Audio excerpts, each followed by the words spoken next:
Daunting challenge. The White House says Putin agrees to talk with Zelenskyy, but how close are leaders to ending the war? Locked in the state capitol, Texas Democrat Nicole Collier fled over redistricting. Now she's sleeping in the State House in protest. She's live on the Takeout. COVID confusion. Leading pediatricians are contradicting the CDC over guidelines to vaccinate children. So what's best for kids?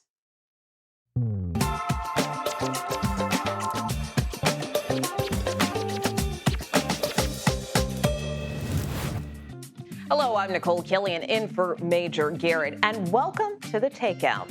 The White House says President Trump has gotten warring Presidents Putin and Zelenskyy to agree to talk. That will likely have been the easy part. In the 24 hours since Trump hosted Zelenskyy and European leaders, more questions than answers have emerged. Should a ceasefire be agreed to first? Will Putin honor any deal that gets made? Who will provide security for Ukraine? President Trump did shed some light on that question, at least in terms of U.S. troops. In an interview with Fox News, he said American military will not be on the ground in Ukraine. Well, you have my assurance, and I'm president, and I'm just trying to stop people from being killed, Charlie. Look, they're losing from 5,000 to 7,000 people a week in that ridiculous war that should have never happened. While negotiations for peace have increased, the relentless bombing has also raged on. Russia carrying out its largest attacks in weeks in the overnight hours following Zelensky's White House visit, a campaign of violence that Putin has continued to carry out since the peace talks began last Friday. For the latest, we turn now to Nancy Cordes at the White House. Good to see you, Nancy. You know, with President Trump ruling out U.S. troops on the ground in Ukraine, what could U.S. involvement in a security guarantee for Ukraine actually look like? Well, that's still being hammered out, Nicole. Good to see you. Secretary of State Marco Rubio, I'm told, is the point person for U.S. discussions with European leaders about exactly what these security guarantees are going to look like. And yes, President Trump said it probably won't involve troops on the ground, but he said it's possible that the U.S. could provide security from the air. He didn't elaborate, so we don't really know if that means U.S. fighter jets over Ukraine in a post-war world, or if it means something like anti-aircraft defenses to prevent another air attack like the ones that we've seen over the past 3.5 years from Russia. But, nevertheless, I'm told that they are moving full steam ahead. There are meetings taking place across Europe between European leaders and U.S. leaders with the goal of really hammering this out, figuring out what it would look like sometime in the next 10 days. You know, the White House says that plans for a potential summit between President Putin and Zelenskyy are underway. Let's take a listen to what Mr. Trump said earlier on that front. We're setting up a meeting. I sort of set it up with Putin and Zelenskyy, and, you know, they're the ones that have to call the shots. We're 7,000 miles away, in all fairness. Nancy, I know you have some new reporting on where these talks potentially could take place. What have you learned? I've learned that one of the cities in the running is Budapest, Hungary, and that White House officials are hoping to be able to nail down the location and the date for these talks within the next couple of days, with the goal of having Putin and Zelenskyy sit down for their first meeting since this war broke out sometime in the next couple of weeks. Now, that's not the impression you would get if you listen to what the Russians are saying. They claim today that, yes, there are going to be meetings, but they didn't confirm that Putin would be involved. Sergei Lavrov, the foreign minister, said that any meeting like that between leaders would require thorough planning before anything could happen. But I've been told that this is typical Russian posturing and that Putin has accepted President Trump's offer to broker a meeting. That conversation took place over the phone last night, and they believe that this sit-down is going to happen sometime in the next couple of weeks. All right, Nancy Cordes, thank you so much for joining us. Seth Jones joins me now. He is the president of the Defense and Security Department at the Center for Strategic and International Studies. I mean, Seth, what do you make of where things stand at this point? How likely are these talks to happen? Nicole, I've got somewhat low expectations for the moment for two reasons. One is we have not heard from the Kremlin, particularly from Putin, backing away from his view that Ukraine should not exist as a sovereign, independent state, certainly one that he believes should be, at the very least, in Russia's sphere of influence. So the Russians have not changed that sort of long-term view. The second is the U.S. in particular and the Trump administration have not been prepared with the Russians dragging the talks out so far, have not been prepared to punish the Russians for dragging this out, haven't been willing to sanction them, and haven't been willing to increase weapons to the Ukrainians right now. So I think until we see some movement in both of those places, I think my expectation is going to be these are really talks right now. We're not making a lot of progress on either a ceasefire or any kind of settlement. I was going to say we've also heard from a number of European leaders that they believe that a ceasefire should be in place as a precondition for these talks. Do you think that that will happen or could happen? Seems the president's been backing away. Yeah, honestly, I think it's going to be hard to get to a final settlement unless there are some trusting steps that both sides take. Ceasefires are usually the steps that the sides take to test the trust and the willingness of the sides to abide by agreement. I don't think without something like that, you're going to be able to resolve what are huge differences on land and a range of factors like that. Yeah, and just walk us through this process. I mean, if these two leaders, President Putin and Zelenskyy, do sit down with one another, you know, what are some of these major points that they will need to talk through? Well, I think there are at least two sets of issues. One is territory. The Russians control about 20% of Ukraine. Is there some? Do they start trading territory? Do the Ukrainians are they willing to concede territory to the Russians, or do we get what we get in North Korea and South Korea, which is essentially an armistice, where neither side actually formally agrees to acknowledge the other's territorial control, but they stop the fighting for now? And the second issue is, will the Russians agree, because the Ukrainians are going to want it, an increase in weapon sales, probably European forces on the ground to provide training, and a continuation of Western help to Ukraine. I mean, how critical is it at this juncture for President Putin and Zelenskyy to have a one-on-one meeting? I'm not sure it's essential. I think they need to talk. If the U.S. was there, I think that could be done. I'm not sure they necessarily have to talk one-on-one without anyone else there. I mean, there are plenty of other peace deals that have happened with third parties involved in that. I mean, at the end of the day, you know, given the president's meeting with President Putin in Alaska, these meetings with European leaders and President Zelenskyy, you know, does this move the ball forward in any way? I know earlier you said you kind of had low expectations, but is this moving the ball forward in a meaningful way, in your opinion? Yeah, Nicole, I think what is important is that it hasn't moved the ball backwards. I think that was the biggest concern with the Europeans, is that Trump would do a deal, President Trump would do a deal with the Russians without the Europeans being involved, or that much like Zelensky's last meeting in the White House, that it would go really poorly and set the discussions back.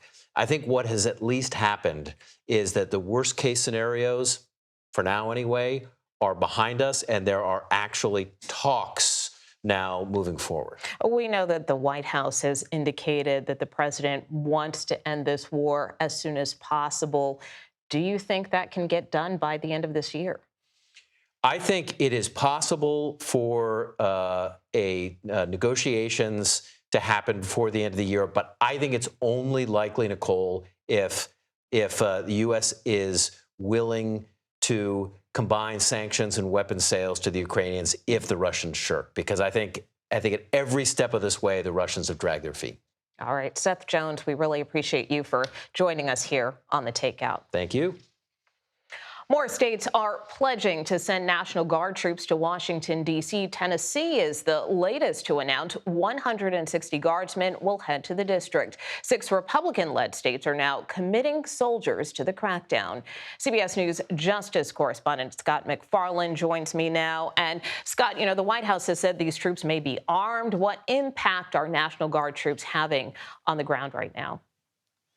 At this moment in time, the Guard members are not carrying their firearms. If you see them outside, as we have all day today, they have the zip ties publicly displayed, but not any firearms. And they're not making arrests right now, which begs the question, what to do with all the reinforcements that are coming? You mentioned there are 6 states. A CBS News review of the numbers of those deployed shows there are nearly going to be 2,000 Guard troops as part of this effort, in addition to the federalized police department and the federal agents who've joined in street patrols and street posts. It's an awful lot of military in a very compact area without a clear arrest mission or function that is directly leading to arrests. Those are the 6 states that have joined the District of Columbia. Nicole, it's just a lot of bodies, and the mayor is saying, we could use extra police. We don't need troops. So what happens next?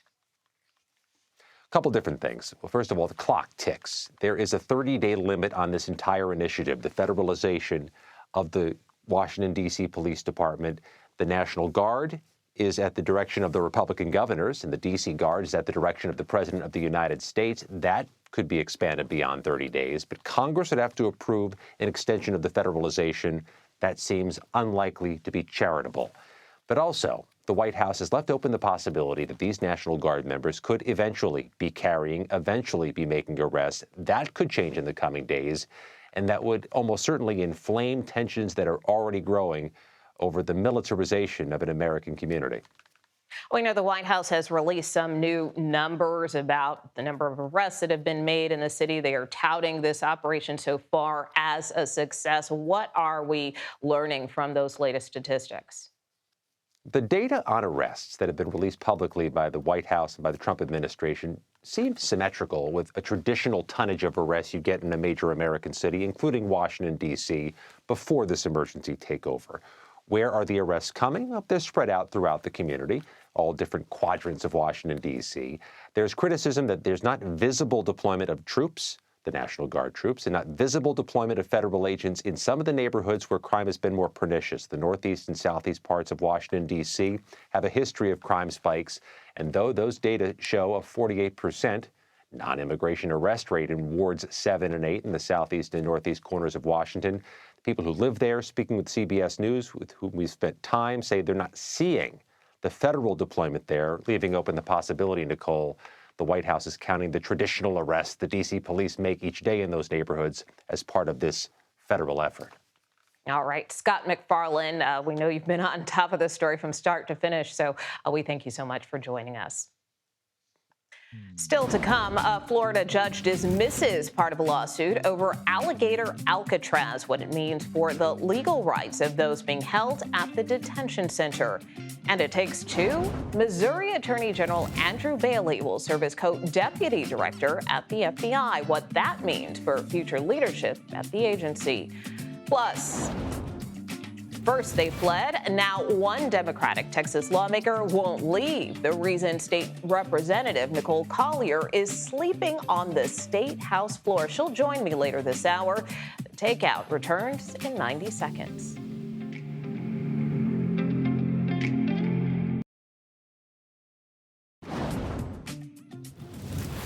The Trump administration was handed a partial victory Monday when a federal judge tossed out part of a lawsuit brought by immigrant advocates over the legal rights of those being held at the Florida facility known as Alligator Alcatraz. The Trump-appointed judge dismissed the claim that the federal government is blocking access to legal representation. However, several other challenges are still pending. Eunice Cho joins me now. She is the lead counsel in this lawsuit for the American Civil Liberties Union. opinion. Thanks so much for being with us. Tell us just as simply as you can why the ACLU decided to file a lawsuit over Alligator Alcatraz and what's being alleged here. Well, great to be here. Well, we brought the lawsuit at Alligator Alcatraz because what's happening at this facility is unprecedented and not normal. The government has been in such a rush to build and detain people at the facility that it has been running roughshod over the most basic of constitutional rights. People have not been able to speak confidentially with their attorneys. They've not had a place to actually file for requests for release on bond. These are basic constitutional rights that anybody has when they're in government custody, and Alligator Alcatraz is simply not providing that to people who are held there. And so what is your reaction to the judge dismissing part of the ACLU's lawsuit over Alligator Alcatraz? Are you disappointed? No, actually, this is an important victory for us. The reason that the judge granted the government's motion to dismiss is because this lawsuit, the federal government actually decided to reverse course and admitted that it had to provide immigrants who are held at the facility with access to immigration courts. And so since we filed the lawsuit, they have reversed course, and they are now allowing people who are held at Alligator Alcatraz the ability to petition the immigration court for release from detention, which the government should have never done in the first place. It shouldn't take a lawsuit to force the government to abide by the law and the Constitution, and that is what it took to get them to this point. The judge also ordered for this case to be transferred for a different federal court. What are your thoughts on that? Well, the court's order transferred our case to the federal court in the Middle District of Florida, which is closer to where the facility is located. And that court will now issue a decision regarding detainees' rights to access counsel. So we look forward to continuing the fight, and the fight will continue. And what is the status of some of the immigrants who are currently being detained at Alligator Alcatraz? Have you had any access to them? Have you been able to talk with them? And how are they doing? Well, we have talked with some people who are held in detention at Alligator Alcatraz, and the stories that we have hearing are alarming. People are reporting horrific conditions in which they're being held. There is apparently an infectious disease outbreak taking place at the facility. People have been taken to the emergency room as a result after not getting care from the officers at the facility. We've heard of many, many disturbing stories of officers going around the facility, pressuring people to sign voluntary removal orders without the opportunity to speak to counsel. And, in one heartbreaking story, this happened to a detainee who had an intellectual disability. Officers told him he had to sign a piece of paper to get a blanket. It was really a voluntary removal order, and he was deported shortly after. These are the kinds of stories that we're hearing out of people who are at Alligator Alcatraz. And these are, permanent and very long-term effects on both people and their families. I mean, in your view, would anything short of shuttering Alligator Alcatraz be considered a victory in this case? Well, I think any time that we hold the government accountable to abide by the Constitution, that is an important victory. Of course, we really worry about the people who are held in detention at Alligator Alcatraz and are doing everything we can to support them and their families as they go through this process. All right, Eunice Cho, we thank you so much for joining us. Thank you. A Texas Democrat has gone from fleeing the state capitol to sleeping in it. Why State Representative Nicole Collier says she is not going anywhere. She'll join me next, right here on The Takeout.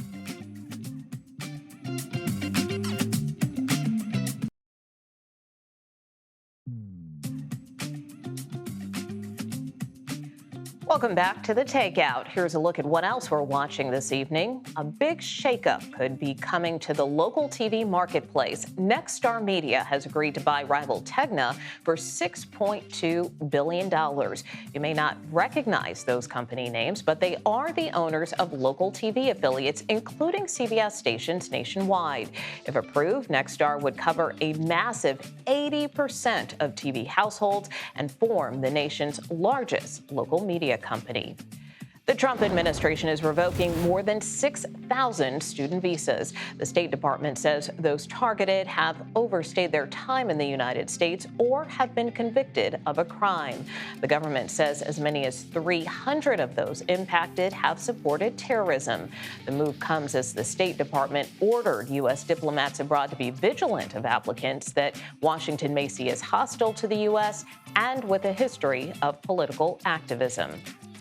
Home Depot says it will start passing the cost of President Trump's tariffs on to the consumer. The CEO of the nation's largest home improvement chain tells the Wall Street Journal it will implement some price increases. A little less than half of the company's inventory comes from suppliers outside of the United States. Missouri Attorney General Andrew Bailey has been tapped to serve as co-deputy director of the FBI. He will serve as second in command of the Bureau alongside Dan Bongino. The former Fox News host has publicly sparred with the administration over its handling of the Epstein files. CBS News justice reporter Jake Rosen joins me now. And Jake, what's the White House saying about this latest staff shakeup and what's behind it? Well, not much about Dan Bongino's future in this role. Obviously, when you think about going back just a couple of months now, Bongino infamously clashed with Attorney General Pam Bondi, and he took a day off of work right around the center of the heat and apex of that Epstein rollout by the Trump administration. But Press Secretary Caroline Leavitt really touted his bona fides as obviously not just a pro-Trump ally. He's been very vocal, has moved in federal courts, the Supreme Court, on behalf of President Trump, going back to his conviction in New York, hoping to kind of file something. Obviously didn't work out, but to free President Trump to be allowed to speak in court and after court during his conviction there in New York State. In addition to that, touting his just general law enforcement bona fides as somebody who can come into the nation's biggest and most important law enforcement agency and help them guide the ship. However, that does add another body there and somebody who has not actually run or been part of any of these institutions before. Yeah, what more do we know about Andrew Bailey and his record? Well, he's been very pro-life and anti-abortion rights, I guess, if is the phrasing, in his time. A very vocal, like I said, Trump ally, and somebody who was rumored to be a potential attorney general pick when you think about what the transition looked like, potentially an FBI director pick. He was overpassed for those. But obviously, given the uncertainty in the FBI right now, and I think, Nicole, as we've seen kind of the expansion of what they're doing on the day-to-day basis, when you don't have somebody who has been part of the FBI in their career before, like Dan Bongino, who was a Secret Service officer turned media personality, Bailey is not either part of the FBI, but at the same time, he does have a more prosecutorial background, somebody who can maybe guide what's going on. But again, a very pro-Trump person being added to a very pro-Trump leadership at the FBI. And traditionally, we should emphasize the deputy director role does the day-to-day operations, and they're traditionally a career FBI officer or agent. That is not the case here. Yeah, so why do you think they brought him in? And do you think Bongino's going to stay on the job? Well, we have seen nothing but glowing praise from the Department of Justice and FBI leadership saying, ready to get to work, from Deputy Attorney General Todd Blanche, who kind of launched this and posted it last night. Dan Bongino said, welcome to the team. So nothing yet about that. But Bongino's been very quiet in the last couple of weeks as the Epstein fallout has rolled out. Obviously, that podcasting shift, if he were to go back, how do you leave the administration you gave up everything to join, especially given the rift that we've seen over how this Epstein fallout has been handled. But at the same time, it does give them cover if somebody were to leave, that you have somebody who, A, does not need congressional appointment and approval of, and B, somebody, again, more of a traditionalist, not necessarily kind of the media firebomber that Dan Bongino has been in his career, yet to be determined, and I'm sure this will play out. Why do you think he has gone quiet? I think when you have a situation like how the Epstein rollout was handled with that memo that contradicted not just what Bongino said, but what Attorney General Pam Bondi, President Trump, Kash Patel, numerous people in the Trump administration has said, which was that there were questions to be answered, and the Department of Justice closed the door on that. Just that in itself, let alone kind of the lack of rolling out further documents, further information, that caused this massive rift, and we saw him take a day off of work and not show up. It's hard to recover from that. whether he can going forward remains to be seen. But when you add in, again, a more traditional, I guess, MAGA law enforcement and federal prosecutor type into the mix here, it certainly would give them cover. And also, I should point out, when you're stretching them to do the day-to-day job of the FBI, they're doing immigration work, and now they're policing the nation's capital, potentially teasing rolling that out across the country. It might actually just be an extra body at the top here to help them do the day-to-day work as an understaffed agency that needs more funding, that needs more agents to kind of help them figure out what the next 3.5 years looks like. Yeah, they certainly have their hands full, as do you. All right, Jake Rosen, thanks so much. And we're going to take a quick break. Stay with us. You're watching The Takeout.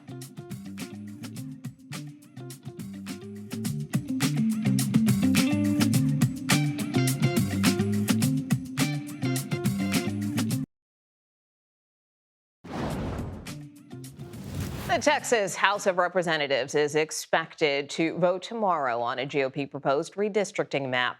While Democratic lawmakers have returned to the state this week, one state representative is refusing to leave the Capitol. Representative Nicole Collier has been at the State House in protest since Monday, when she rejected a police escort that Republican leaders imposed on lawmakers who participated in the two-week walkout. Representative Collier joins me now. Thanks so much for being with us. And how are you holding up? I'm doing very well. Thank you so much. I don't know if you can hear the cheers in the gallery out there, but is a crowd of people cheering and yelling, "Let them out," because I have just been joined by several of my Democratic colleagues who tore up their permission slips and said that they will not be held captive by the Republicans, and they are going to join me tonight in protest to this unreasonable, unnecessary, and harmful detention that I'm under. So tell me why you're doing this. Listen, when I heard, I've been elected to represent the people of House District 95. They sent me down here to fight and push back against bills that are harmful to our community. These maps that are rigged to have the outcome that Trump wants are harmful to my community. They will take away the voice of my district once these maps pass. So my district, I know that it's in my heart what I've been directed to do by the people who elected me. And so when I heard that in order for me to have my freedom, I had to agree to exactly what they wanted, which was for me to agree to be released into the custody of DPS, I said, no, I won't do it. I refuse to comply with this unreasonable, un-American, and unnecessary request.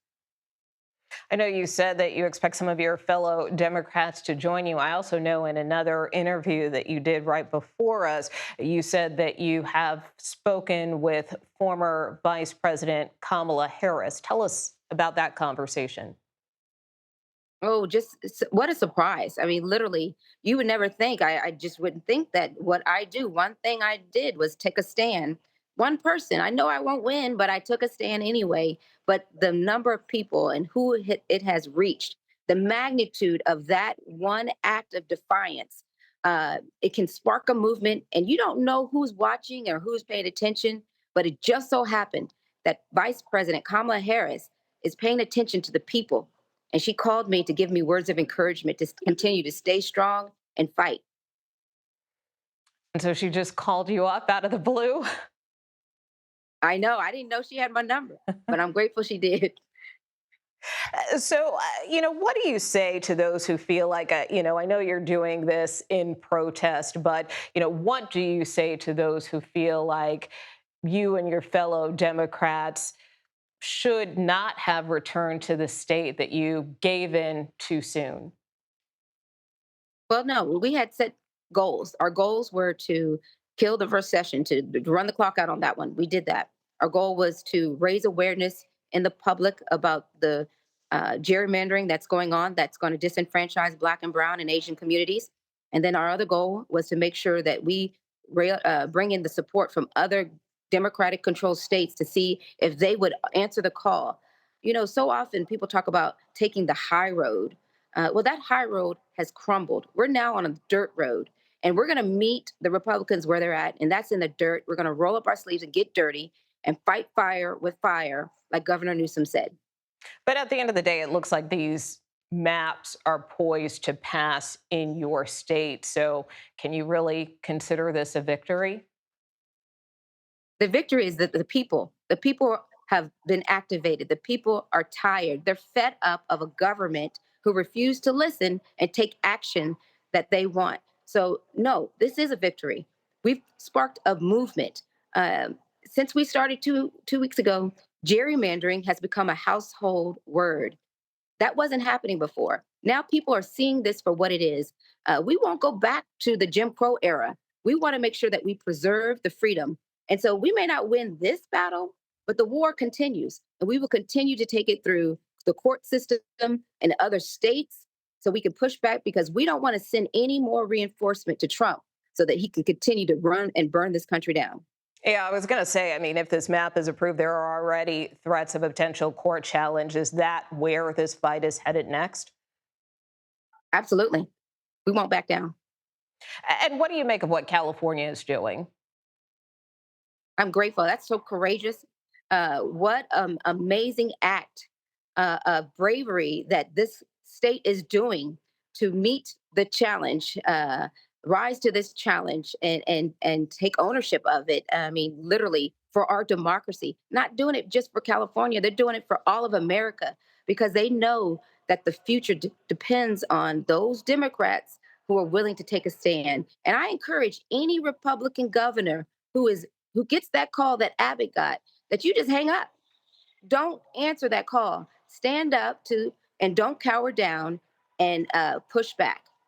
But do you think this tit for tat approach is the right one?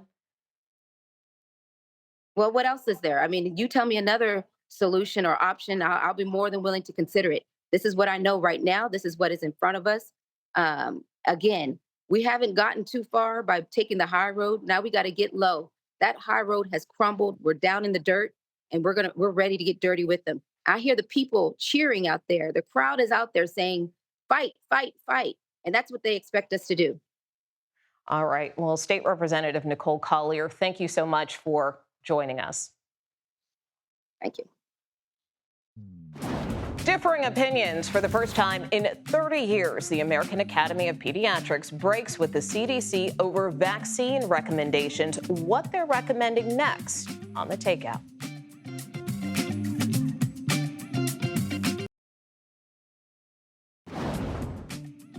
For the first time in 30 years, a leading pediatric group is sharing vaccine recommendations that differ from the guidance of the federal government. The American Academy of Pediatrics is strongly recommending COVID-19 shots for children between the ages of 6 months and 2 years old. It's also advising older children get vaccinated if their parents want them to be. In contrast, under the guidance of Health and Human Services Secretary Robert F. Kennedy Jr., the CDC is not recommending COVID-19 vaccines for healthy children of any age. Joining us now, Dr. Celine Gounder. She is a CBS News medical contributor and editor-at-large for public health at KFF Health News. So, Dr. Gounder, I'm a parent. I know there are a lot of parents out there. What's a parent to do? Who do they listen to? The American Academy of Pediatrics or the federal government? Look, for decades, pediatricians in the CDC have been speaking with one voice on vaccines. And this split signals a real loss of confidence in the federal vaccine data review and recommendation process. And the concern is that political appointees, some of them who have a history of promoting vaccine disinformation, history of vaccine skepticism, that these are the folks that are now shaping vaccine policy. What you're seeing is pediatricians who felt they had no choice but to issue their own evidence-based schedule because parents do need clear science-based guidance on what they should do and that they know they can trust. And the American Academy of Pediatrics also made a point of saying that their guidance, quote, differs from recent recommendations of the Advisory Committee on Immunization Practices of the CDC, which was overhauled this year and replaced with individuals who have a history of spreading vaccine misinformation. That's a pretty strong statement. It is. And look, this is the first time we have ever seen vaccine recommendations, vaccine policy politicized in this way, whether that's under a Republican or a Democratic administration. And so that's really what is the outlier here, is that the process is being politicized and taken away from scientists. And do you think a growing number of health experts or groups will soon be publicly disagreeing with the administration on guidance for other vaccines? I mean, what does this mean for things like the flu shot and, other vaccines that people, whether they're kids or otherwise, are often recommended to get? Well, I think, first of all, with the flu shot, the recommendation remains for all children, infants over the age of 6 months of age, they should be getting a yearly flu shot. But I do think you're going to see a growing divide between what are politically driven recommendations coming out of the federal government and what is coming out of professional societies. And earlier today, a group called the Vaccine Integrity Project, which has pulled together the nation's top vaccine scientists and is also working with the professional medical societies, they did a review of all of the new evidence that has come out since the CDC last did a review of the evidence for children and infants on COVID, flu, and RSV vaccines. And that is a group that has no pharmaceutical ties, has not taken any pharmaceutical money, and that is what is informing the guidance being provided by the American Academy of Pediatrics, as well as other professional groups that will be releasing their own recommendations in the weeks to come. And so just kind of getting back to how we started this conversation, I mean, what is your best guidance for people out there? Again, whether we're talking about children and vaccinations or adults, what do people need to know and should they know as they try to navigate this schism? Yeah, I think big picture, block out the noise and stick with what we know is science-based. And by the way, science means you try to disprove yourself and find all the reasons you might be wrong. And if you still have that evidence there backing up what your conclusions were originally, that means you're standing on pretty solid ground. And so that is where we are with the recommendations that are coming out of the American Academy of Pediatrics. This is standing on solid ground. But stick with the routine childhood immunizations we've been recommending for decades now. Stick with the recommendations that the American Academy of Pediatrics just released on the fall respiratory virus season, and you'll see more recommendations coming out from other professional societies in the weeks to come. All right, Dr. Celine Gounder, thank you so much. A year after losing his re-election bid, Democrat Sherrod Brown looks to make a comeback in Ohio. More on his new Senate campaign next on The Takeout.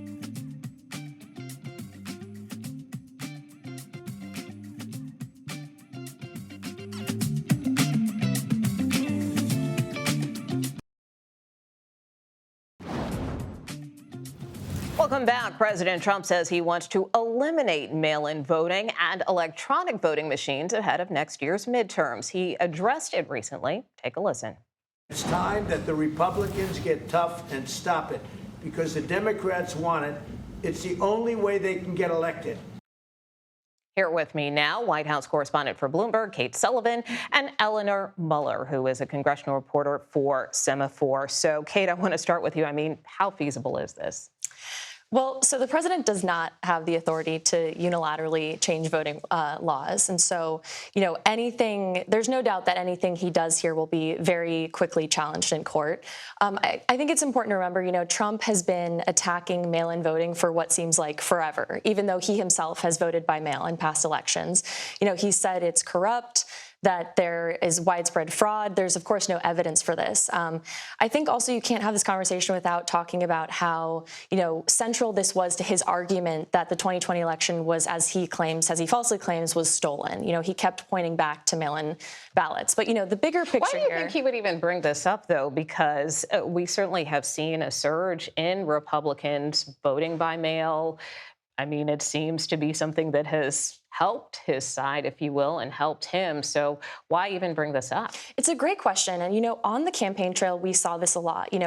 As the RNC was doing this big targeted push to get people to vote early, vote by mail, you'd see Trump, sort of seemingly reluctantly participate in these videos with the RNC and say, urge people to do that, urge people to vote by mail, and then go the next day and say at his campaign rally, it's corrupt, there's widespread fraud. So it's a great question. I mean, clearly he has an eye on the midterms here. Clearly this is a big move, an anticipated move ahead of the midterms. But, I think, we've seen in a lot of different ways that the White House and Republicans are trying to get an advantage here, but it's unclear exactly how this would help them. I mean, Eleanor, do you think there would be any appetite in Congress for this? I think we both know the answer. But. I think there would be appetite from Republicans. I think we'd see a few conservative lawmakers who would express concerns about what could happen when a Democratic president down the line wanted to maybe change the voting laws to suit his or her preferences in the same ways. But any bill that they would pass to be able to change this would have to be subject to the filibuster. And so Democrats in the Senate would have to consent. And I certainly don't see that happening. And speaking of 2026, we obviously saw at the beginning of this week, Sherrod Brown, former Ohio senator, launched another bid for U.S. Senate after narrowly losing back in 2024. His campaign announced that he raised some $3.6 million over the last 24 hours. So does his entry into this race make Ohio more competitive? Democrats certainly think so. They lobbied really hard for him to get in. We saw Senate Majority Chuck Schumer taking trips to Ohio to talk to him. He was torn between running for governor, running for Senate. I talked to him maybe 2 months ago, and he was still very clear that both options were in the air for him. I do think he's a pretty formidable fundraiser. He's already raised $3.6 million in the 24 hours since he announced his campaign said today. And so the left certainly is feeling good. I think on the other side, the right is equally confident that, Senator Houston is the senator to represent Ohio in the Senate, J.D. Vance's seat, the state that Trump won. And so it'll be an interesting race, that's for sure. Yeah. Is there anything you think he'll do differently this time around? It's a fantastic question. I think the bigger question is maybe what outside groups will do differently this time around. We saw Fair Shake, the crypto super PAC, spend $40 million to support his opponent, Bernie Moreno. That's part of the reason why he was eventually had to leave office. We saw Senate Banking Chair Tim Scott openly say so today on stage. He was like, thank you, crypto, for showing Sherrod Brown the exit. Now that Sherrod Brown may or may not be the Senate Banking Chair when he comes back, I think it'll be really interesting to see whether or not they decide to go so hard for him. And, I know you mentioned in terms of Democrats, they feel pretty bullish about, Sherrod Brown's chances a second time around. But there are also a couple of states and races where we still have seen some incumbent Republicans not yet announced, whether that's Iowa and Joni Ernst, even though we've seen a flood of Democrats kind of get into that race. But same thing in Maine. Today we had Graham Plattner announce his candidacy, this political novice, oysterman. What does that say in terms of, specifically Ernst and, Collins? Do you think we will see them make a decision? Why do you think they're holding out? It's a great question. I know that, Democrats are lobbying Janet Mills to get in Maine the same way they were lobbying Sherrod Brown. They're also they were trying to get Roy Cooper to get into North Carolina. And so they've chosen the folks that they think have a chance here. But we've also at the same time seen a record high number of retirements in the House and Senate, lawmakers of both parties who have said, I'm not really interested in this anymore. And so where the cards fall, I think, remains to be seen. Yeah, absolutely. And I think regardless of who, it was very interesting to see, an oyster farmer, U.S. military veteran getting in as the Democrats are really trying to get the governor to run. So, but whoever gets in, I think it'll be an uphill battle. Susan Collins has won re-election 4 times. She won by 8 points in the last election. And so, it's definitely a top target for Democrats to unseat her. But, I guess we'll keep watching. Aside from the methods of voting, how involved do you think the president will get in the midterms this year?